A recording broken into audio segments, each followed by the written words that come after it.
đô se kya chu anana o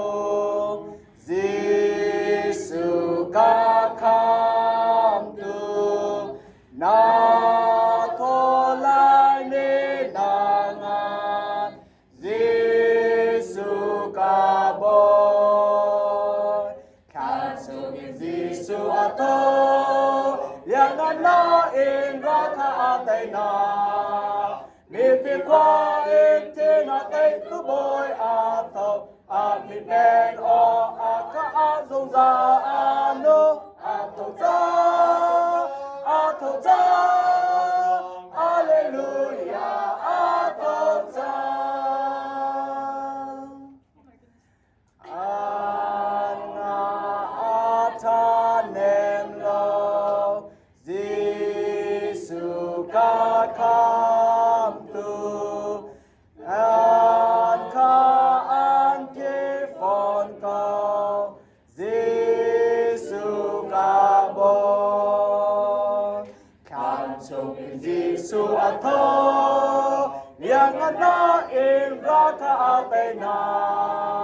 mi te qua in te na te tu boy a tho a mi ben o a ka a zong za a no a tho za hallelujah a tho za chi ni a te khâu lo Giêsu ca kham tu ki na kha na so cha Giêsu ca bo kham chung Giêsu a tho yang na in ra kha te na mi ti qua in ti na te tu boy a tho a mi ken o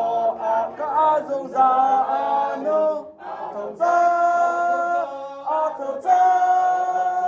hallelujah a thâu za